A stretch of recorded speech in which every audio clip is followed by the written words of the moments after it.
If your team got guaranteed money, tell them call me. Whoop. Make me say, my. I done been around the world. Yeah, I was made for this.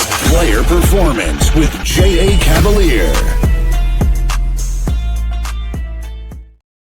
Welcome, everybody, to Player Performance College Football Week 3. We are back once again after an electric week 2. Well, you know, quasi-electric, but we have a better slate here of games, and we can't wait to break it down with you. I am Guns Picks, and I'm joined, as always, with Coach Rick. Coach, how you doing today?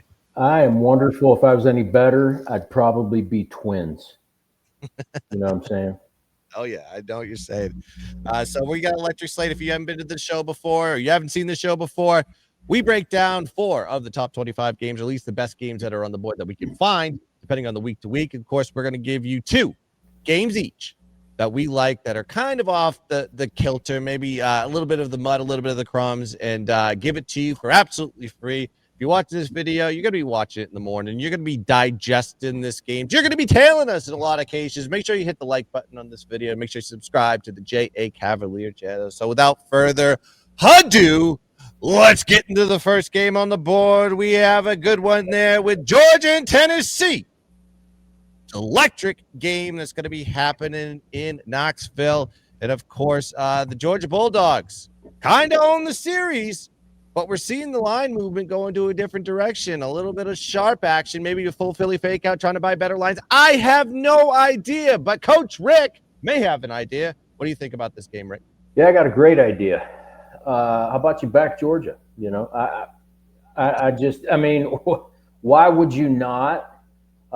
Here's the deal, right? So you mentioned that they own the series. They've won the last 8. They've actually won the last 8 by margin. I believe the average margin of victory is about 25 points. So it's not like, you know, they're squeaking out victories. They're beating the shit out of them. And I know it's at Tennessee. But Coach, Tennessee's 21-1 at home since the beginning of 22. Yeah, I know. And the one loss was 38-10 to Georgia, because Kirby Smart is smarter, no pun intended. He's smarter than Josh Heupel. They've met 4 times, and Kirby Smart has Josh Heupel figured out. 31-17, 38-10, 27-13, and 41-17. Like, they beat him, and they beat him handily. And you can cry all you want about Gunnar Stockton, and he's no good, and their offense is awful. And they only beat Austin Peay 28-6 last week. Okay, well, they actually dominated Austin Peay, and Austin Peay is actually a pretty decent FCS team. You'll see that by the end of the season. And Georgia dominated. They had 40 yards rushing, held them to 100 and some total yards. So just because they only scored 28 points, big deal. They rise to the occasion when they play games like this, and I think they win handily. I don't, like you said, the spread, like, that seems kind of weird. And it does to me too. So I'm not sure, I may or may not get behind the full game. But I found something that I really like more, actually. And it's this. If you look at the first quarter history of these games, going back 4, 5, 6 years, and then just look at both teams and what they do early in games. And they've both done it this year, too. They both rank in the top 10 in first quarter scoring. I like the first quarter total to go over 10. You can get it at 10. I believe I saw 3 different books have it at 10 at about -125. Last 6 games between these two, 10 or more points. 5 of them actually 14 or more points. So, the veer and shoot of Tennessee is kind of a big strike offense, and they tend to hit one now and then. And they've scored a few points on Georgia, and it might take Smart a few minutes to figure it out, which he usually does. But I like both teams to score early. I'll take the first quarter total over 10. Yeah, I'm seeing, there's 4.5s out there. This line's moving up and down. I don't see this thing dropping past the 3.5. That's going to be a sweet number on this one.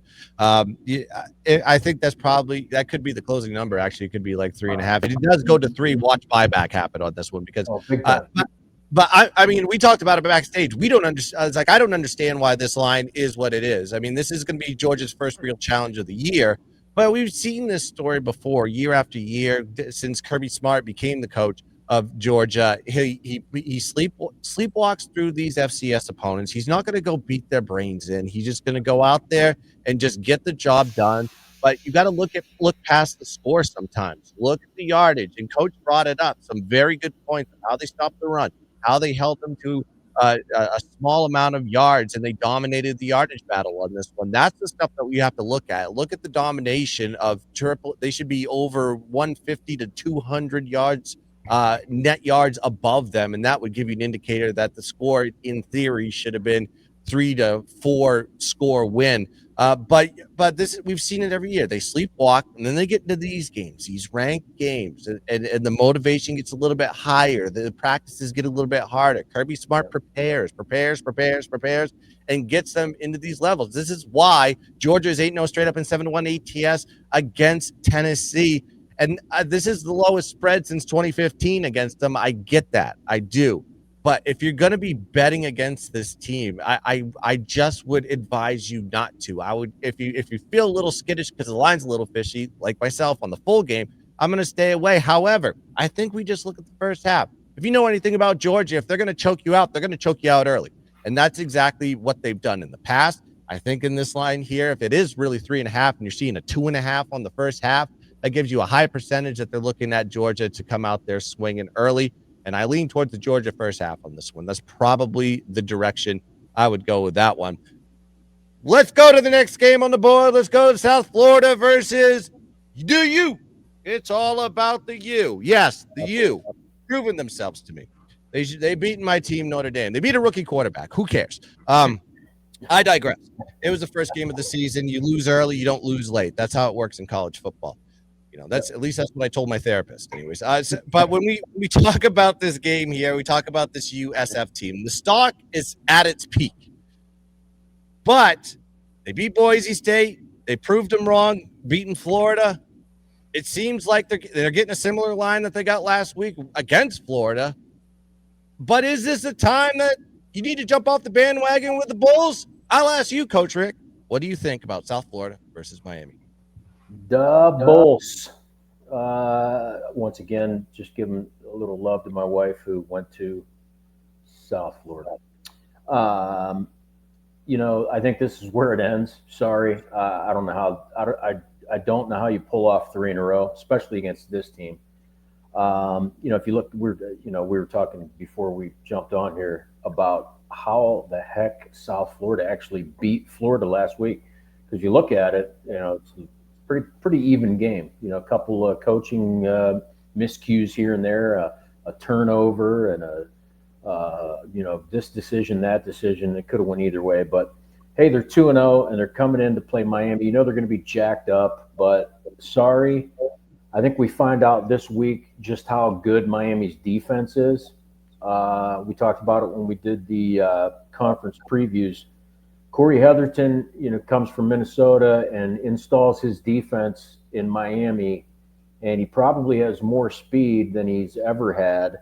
And I think they just shut down this offense. This offense that South Florida runs, it's the same as Tennessee. The guy running it coached with Heupel, so they run this veer and shoot, and it's very similar to Tennessee. They try to run the football, but really,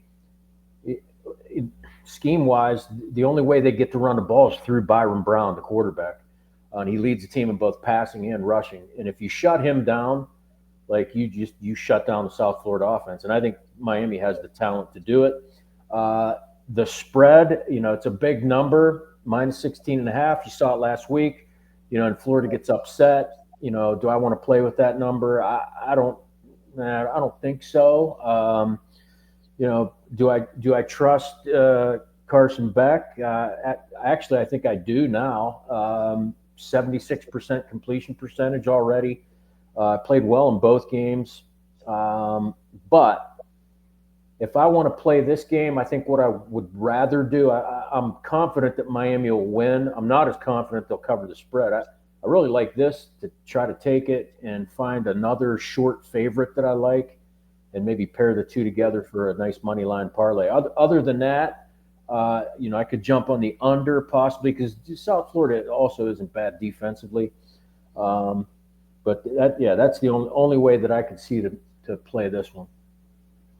Yeah, this is it seems like one of those spots where you can't expect this team to just completely just hit ranked opponent after ranked opponent after ranked opponent, and be prepared for that every single week. Even if the best of the best teams aren't prepared for that, and you watch in the college football playoffs to get to that position, you need to have a pretty elite team to get there. But you have Miami that's on the third leg of a four-game homestand too. This is a team that's going to be comfortable at home. Ready to play in this one, and they're not going to be coming in surprised and shocked at how good USF is going to play. I think they're going to be absolutely ready to go. But you mentioned that if you go back to the box score, and you got to look at how USF won those games against Boise. It was turnovers, +3 turnover ratio. Boise had 3 turnovers just from like interceptions and fumbles, and then he had 3 turnovers on downs too, which is basically that was just the coach in some conditions was just like, I need to go for it. I'm on full tilt. We need some momentum, and they just couldn't get the successful 4th downs like they used to with Ashton Genty in the backfield. But with Florida, they settled for the 3 straight field goals. They got picked off in USF territory and left points on the board. That was a lot of, and then you mentioned it, Coach, coaching errors here and there that are probably you wouldn't find in the box score. But really, this is exactly how they won. Is just on one game was sheer stupidity on the Florida part of decision making, and a little bit of both on the Boise side with the turnovers and the decision making to go for it on 4th down every single time. These teams met last season. The line was the same, but Miami was a 17-point road favorite. Now they're basically a 17.5-point favorite now. So the line is basically identical. However, the home away thing flipped. They did win that game 50 to 15, but you understand Cam Ward was the quarterback. Damian Martinez was running back. The team was a completely different alignment, and I believe Byron Brown did play in that game, if I remember correctly, because it was a little bit earlier in the season. I like the total on this one because the total, if you look at the total last year, was 65 points. Now you're seeing it here at 56.5. And I just think that is an indicator to me that they're expecting that the defenses have improved, and that is accurate. I mean, you see it with Miami. They had a really anemic defense last year that cost them in a lot of games. And I think UCF overall has improved on both sides of the ball. So I think they're expecting a low-scoring affair here. So don't be afraid of it. This is not a high total for these two teams. I think this is a low total for them. So if I were to play this one, I'd play the under. I think this is going to be a little bit of a rock fight on this one, and we'll see who prevails. Maybe it is Miami tilted to one side and USF can't score. We shall see, but I think it's going to be a low-scoring affair. 65 points last year, and you put the total at 56.5. Gives me an indicator. It is going to be low scoring there in Florida. All right, let's go to the next game on the board. Big game in the SEC in the Swamp. And it's going to be a night game in LSU. The Bayou is rocking. Ooh. With this hat.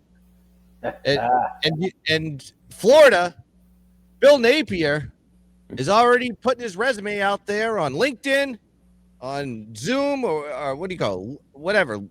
Every single job employment, just putting his resume out there. He says, I'll take anything. Yeah, I don't know if that's the case, but they want his head on a chopping block.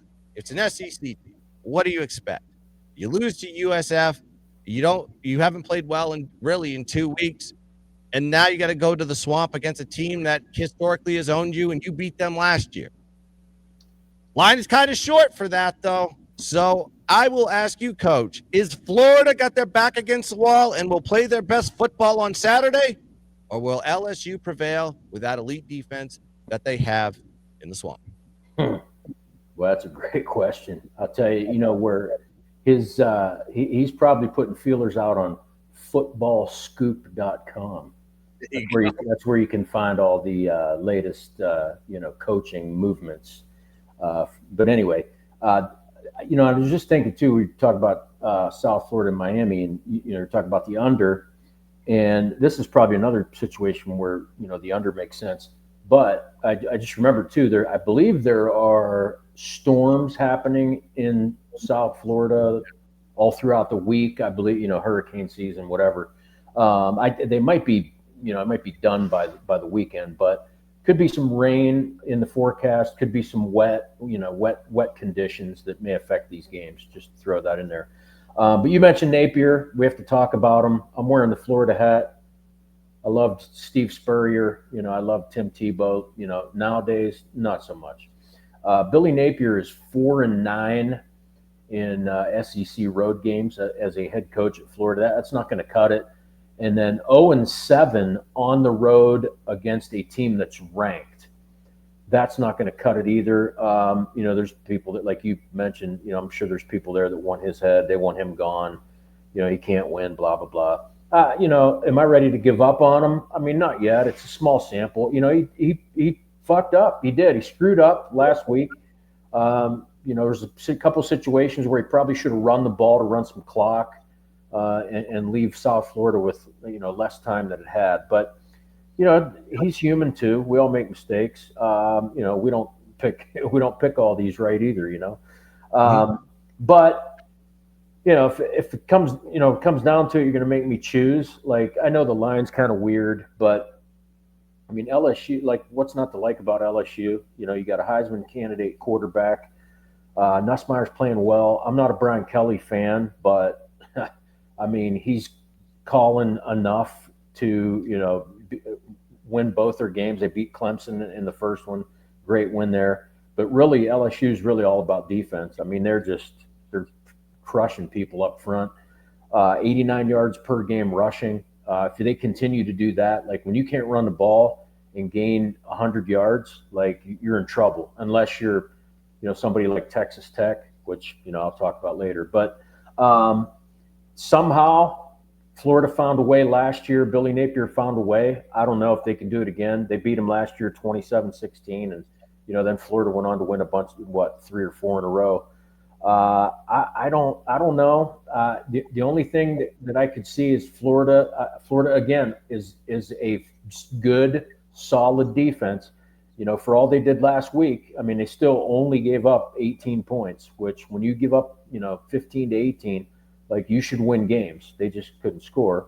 But I'll say this: last week LSU played It was an FCS team, wasn't it? I'm losing who they were. LSU. Yeah. Played, but that was Miami. I'm forget.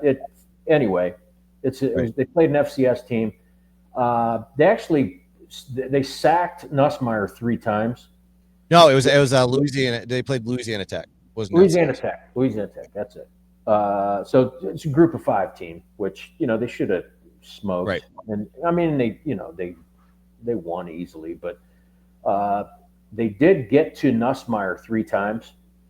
And, if you look at his rushing stats, you'll see that, he ends up negative because he was running around a lot. Like they actually forced him to move out of the pocket a lot and run around and, lose some yardage on those sacks. But if Florida can do that to Nussmeier, make him move around, maybe they have a shot at keeping it close. What I think is better is if they can do that, force him to move around, get him off, make him off platform and, make some throws he doesn't want to. Then I think that's where you get your under. The number's 48.5. Like these are 2 pretty solid offenses. DJ Lagway is a very, very talented quarterback. And of course, Nussmeier on the other side with the talent that he has on the outside. 48.5 is telling me, hey, you know what? I think this game might be going under. And if I had to play it, I would play that. But for me, this game would be a hard pass, just because there's more value other places and especially the games that we'll talk about at the end. Yeah, and I'm starting to see it. The lines. It looks like continuation across the board. We're seeing 47.5s now currently. Yeah, and there you go. Big. So it is going in that direction to the under. I grabbed it at 48.5 on the under, and it's just a complete agreement on this one. I just think the defenses right now are better than the offenses. This is a rivalry game. And it kind of correlates too. I mean, this used to be a very high scoring matchup. To 6-1 of the over last 7 matchups. Did go under last year though on a 57. Now you're seeing it at 48, 48 and a half, 47 and a half, which is the lowest total in the rivalry since 2018. That is where the direction this is going. And you mentioned a lot of the key points on this one. You look at the defense there for LSU. They held Clemson to 261 points, 261 yards of total offense, and only 31 rushing yards. They held La Tech to 154 yards of total offense, only 58 rushing yards, 2.1 yards per carry.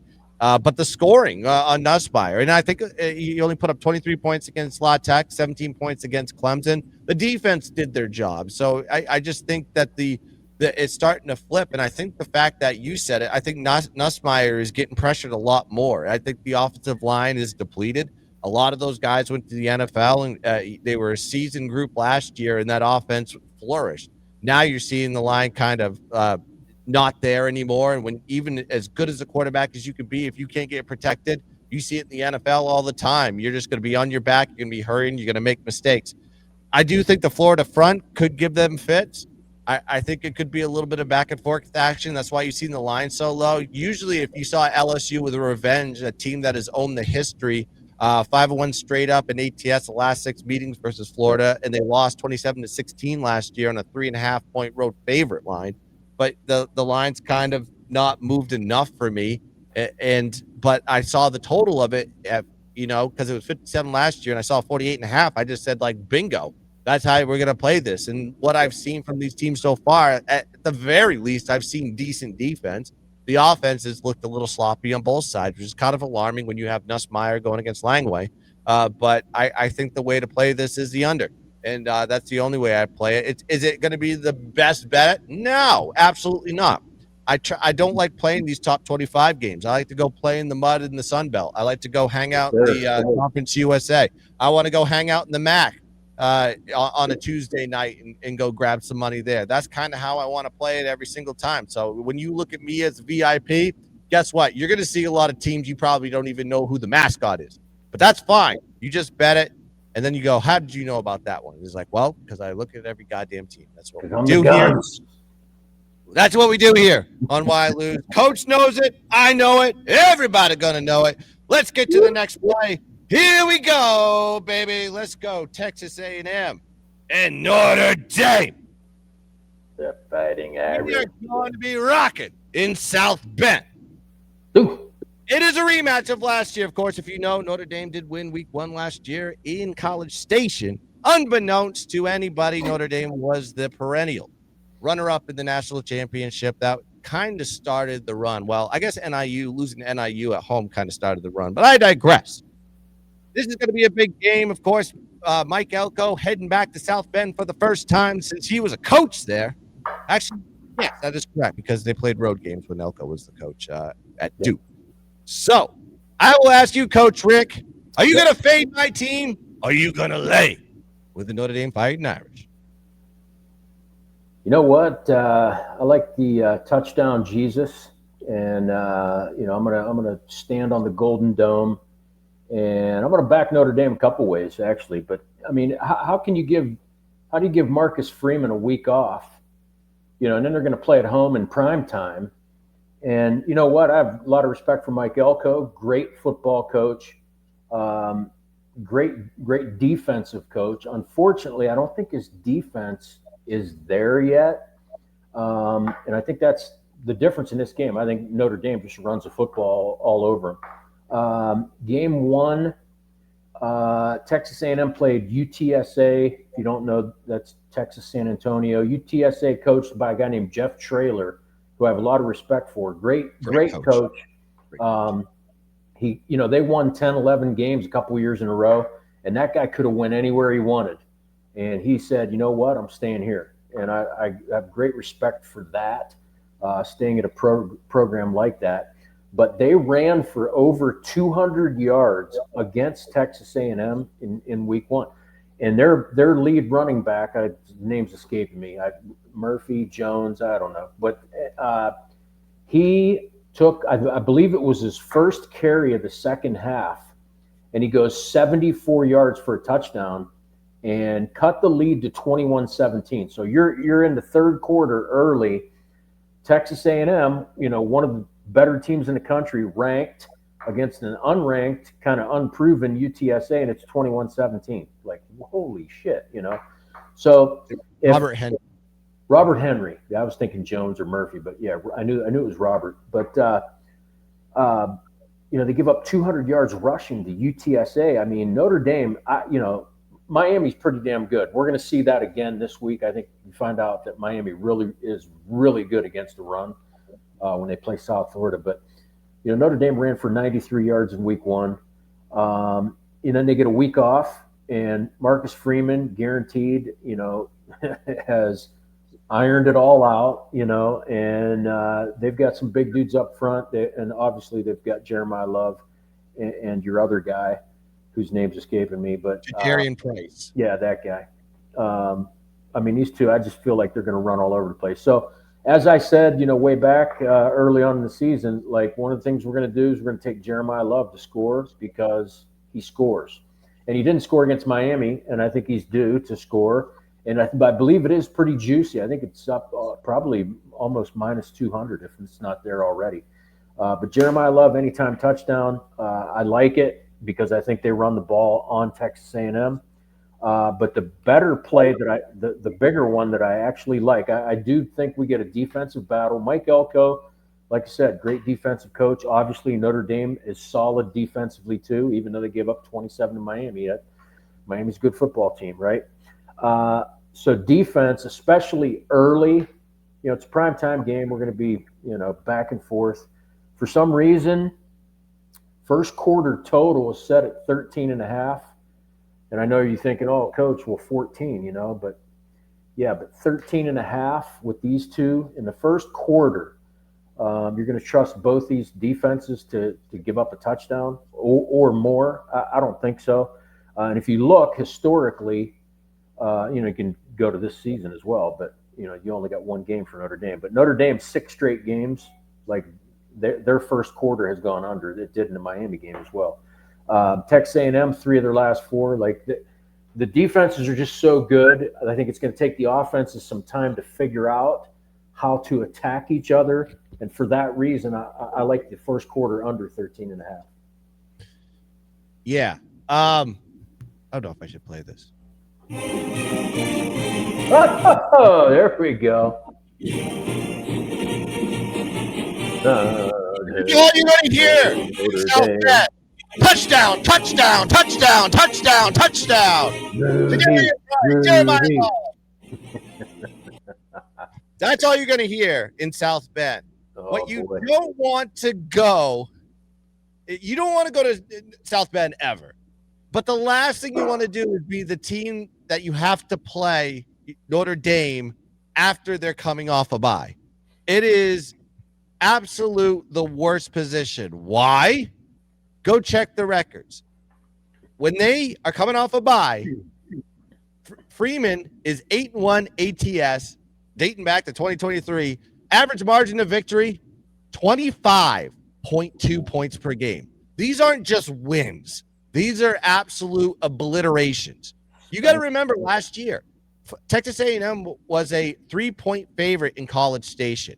Notre Dame was the dog at +3. Now you're seeing the line here at 6.5 with juice. You're probably going to see 7s hit the board. I don't know if it's going to hit 7.5, but it could on Saturday. You just don't want to face this Notre Dame team off a bye. Now, everybody says, like, well, the perception is, oh, you went to Miami and you beat them. Well, you beat them with a freshman quarterback, and if you look at the yardage in that game, it was virtually even.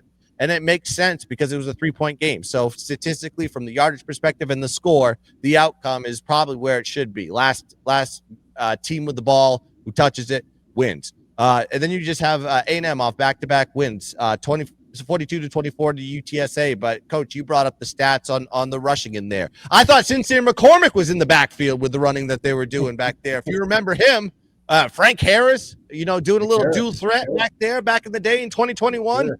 When I was betting UTSA like a mug, bet them at Memphis, made a ton of money when they went over there, but I digress. 203 yards rushing. What do you think Notre Dame's going to do in there with an elite line, 2 great running backs, And I think if you saw the press conference at the end with CJ Carr, he said he noticed his mistake. He was fully aware. He said, I should have given the ball a lot more to Jeremiah Love and some of those RPOs instead of going back to the pass. That is something he learned.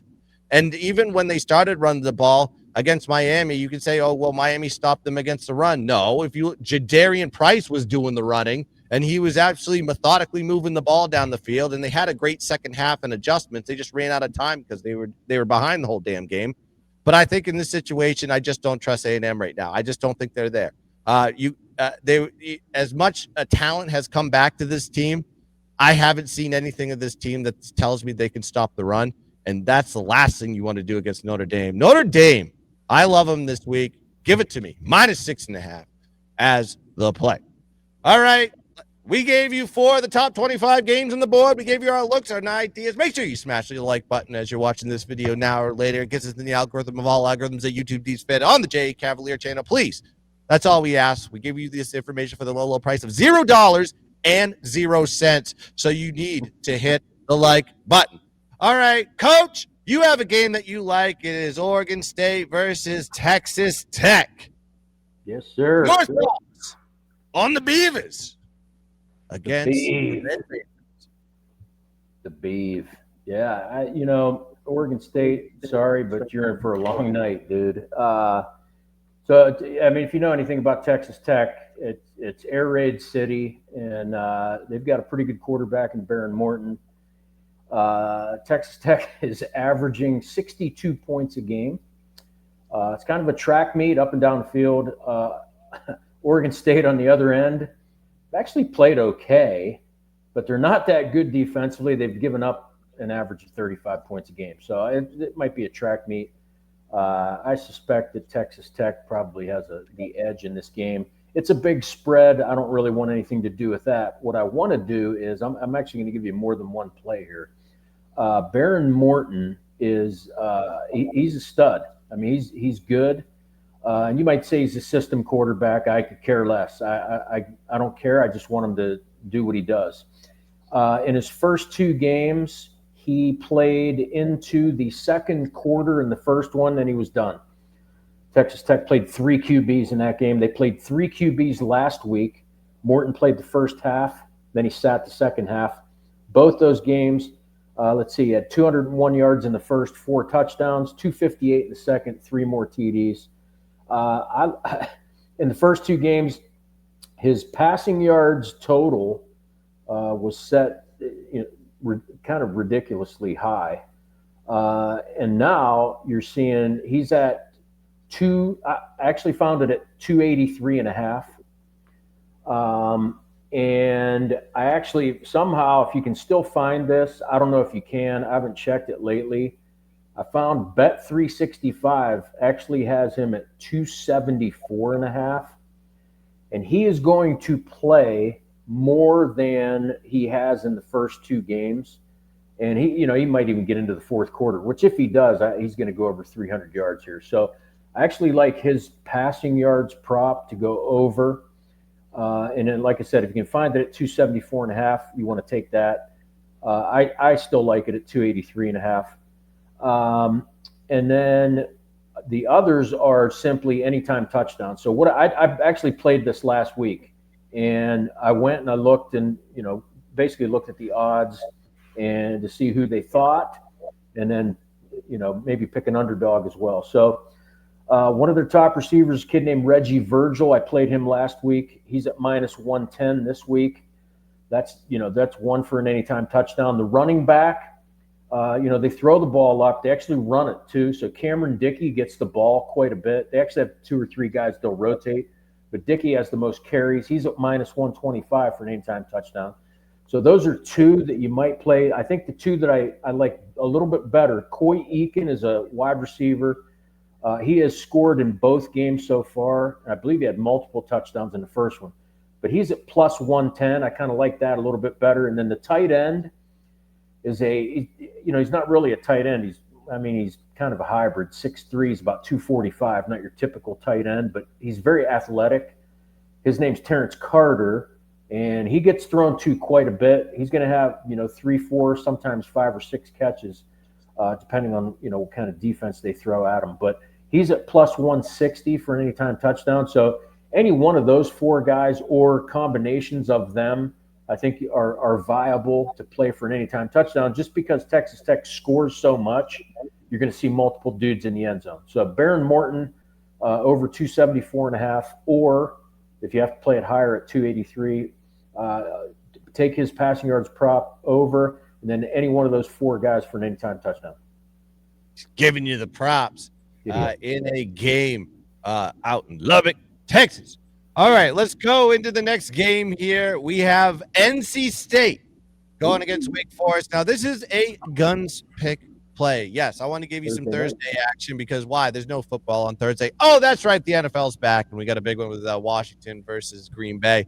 But if you want to watch some college football on your second screen and have a little action on it, I got you covered because it's going to be a big one there in Winston-Salem. Both teams are 2-0 on the year. Better competition on the NC State side, though. They played ECU, which I think is a comparable AAC team, actually coming back from the thralls of not playing well, had a great season last year. And then they played UVA, who I think is a strong team as well. But Wake Forest, have they been impressive this year? I think not. Kennesaw State only won by 1 point. They played Western Carolina in their second game. This is a revenge angle there for NC State. Why? They lost to Wake Forest last year, a bad Wake Forest team for that matter, 34-30, 3.5 point home favorites in that position. Now you're seeing them as a bigger favorite on the road. That should be a high indicator. You're seeing them here at -6.5, -7. I think you're seeing 7.5 start to pop on the board here. I may lose the value in that line, but I still think it's a good NC State spot. In this matchup last year, NC State had a plus 104 yard edge despite losing the game. First 5 drives were a fumble in the red zone, 3 field goals in the red zone, and a TD. That was their first 5 possessions. They got to scoring position 5 straight times and only came up with 9 points. They also missed a field goal, too, for that matter. So a lot of points were left on the board there for NC State. Now you got to look at Wake Forest from a trend perspective. They're 0-6 ATS as a home dog last 2 years, 0-5 ATS versus conference opponents as a home dog as well. I know they got a new coach, Jake Dickert. I know they're very excited about him coming in there. The offense should flourish with him in that position, but this is their first true challenge of the year, and I think that defense is not that good. And I think this, in that position, NC State can take advantage of them, and I believe this is a good Wolfpack spot in a revenge angle. The line reversal, they should be a dog on the road or at least a pick 'em, but they're a -7 favorite for a reason. So give me the NC State, the Wolfpack, -7 as the free play. Back to Coach. He loves this game right here. The Navy versus Tulsa. Getting a little AAC action there, of course. We got a little bit of triple option with a Tulsa team that uses defense. Is he saying under? I don't know what he's saying. I'm going to ask Coach. What do you think about this game? I love it. Love it. Love it. You know, like you were saying, you love the Fun Belt. You know, you love the MAC. I love the MAC. I got tons of kids playing in the MAC. I love Service Academy football. Oh, me too. It's just, you know, and I mean, you know, it goes back to kind of the truest form, right? You know, like in Division III, you know, guys go and they're going to school and, you know, they just happen to play football, you know. But I love Navy. We talked about it last week. You know, if you're gonna follow me and, you know, maybe purchase picks or something, like typically on a weekend, there's at least one play from a Service Academy. There's tons of angles. I mean, Navy isn't the only one, and it's not always offense too. There's some great angles on Service Academy teams, which you'll see throughout the rest of the season here on the show. But this one, you know, Navy dominates this series. They've won 8 of the last 10. Last year, smoked them 51-21. Tulsa of 3-9 last year, so bad they fired their head coach, you know, and brought a new one in. Right, he's going to turn the program around. It's actually a pretty good young coach. Name's Trey Lamb. He coached at East Tennessee State. Took him to FCS playoffs a couple times. Good young coach. He's only 35. He made a statement too. I remember he said, "I expect to go to a bowl game in year 1."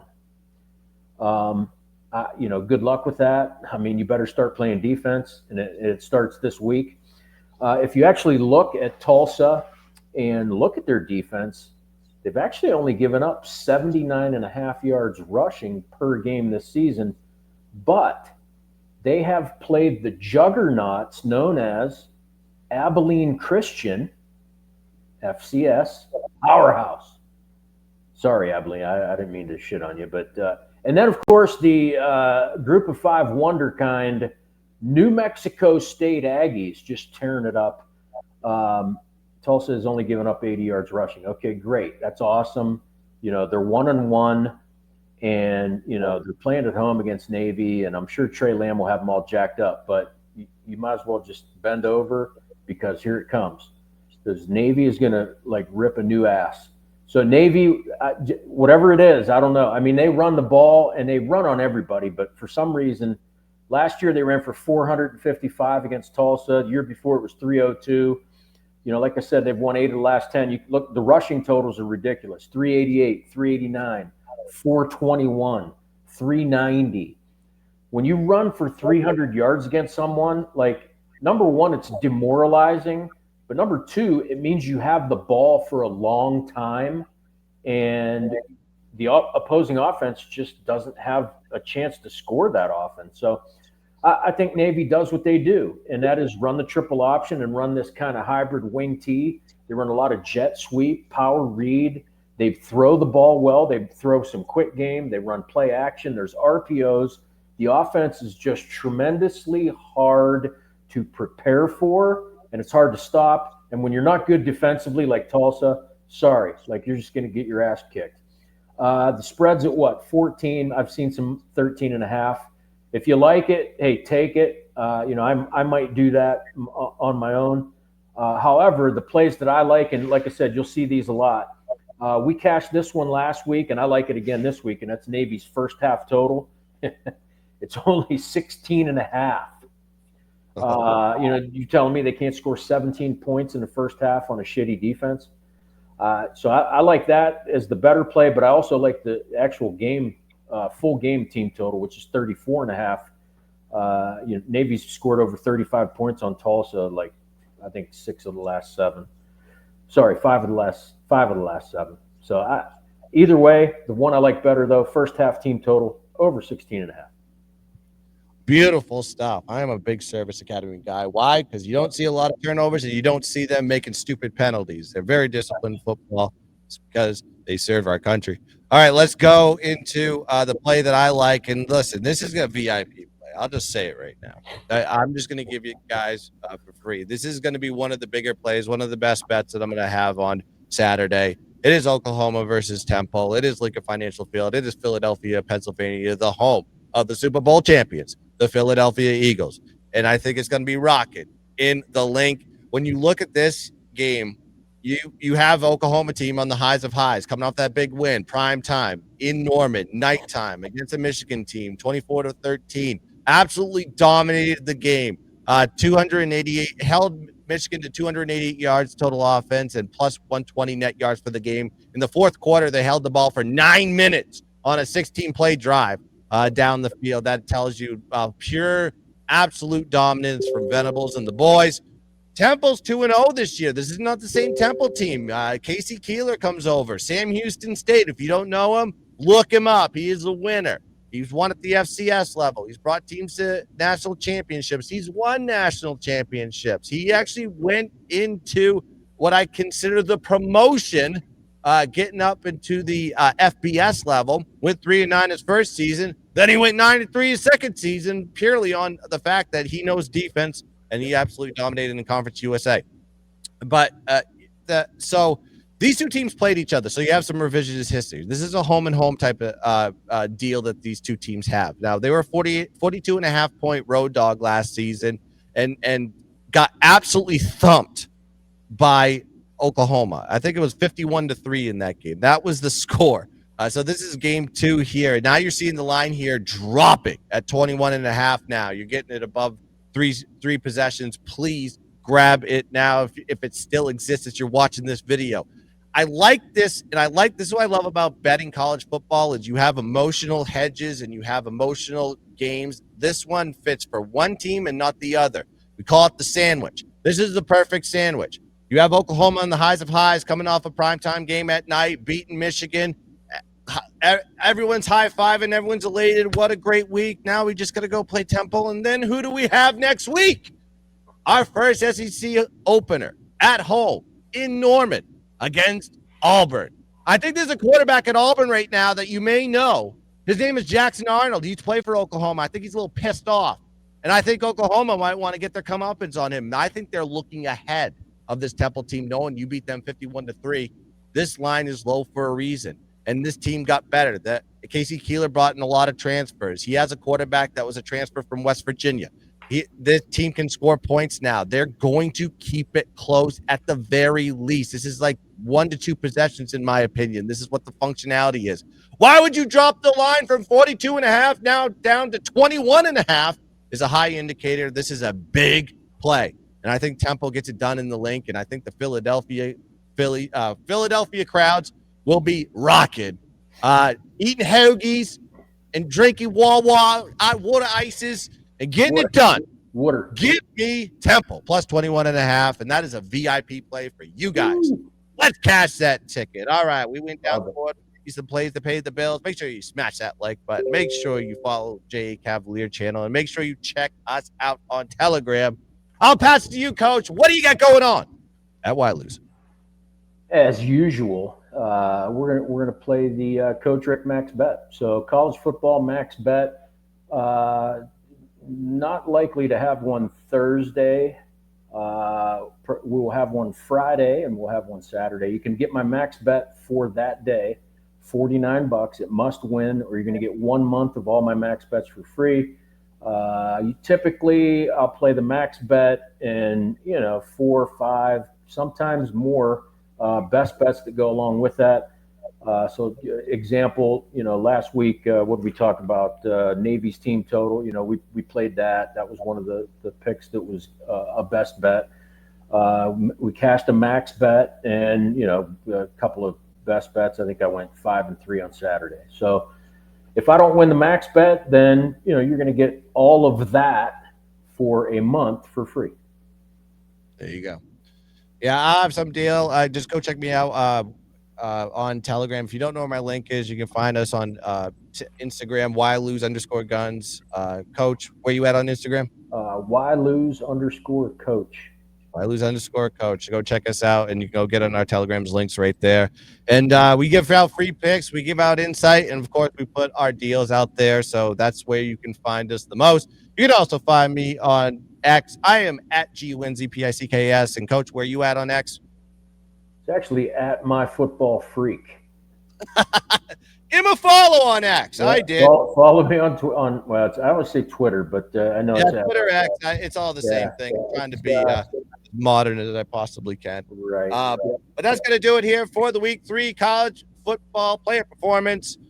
Make sure you check us out and all the deals and everything like that, and smash the like button. Get into the comment section. Drop some comments. If you don't like the plays, you can even shit on us, or you can even tell us like, oh, I love the plays, love the content, love the information. Do whatever you want. We accept all types of opinions right here. But that's going to close this out. I am Guns Picks. That's Coach Rick. Let's cash some tickets. Let's dominate the board. And as always, Coach. Yeah. And let's keep dancing. Bye-bye. Cut my life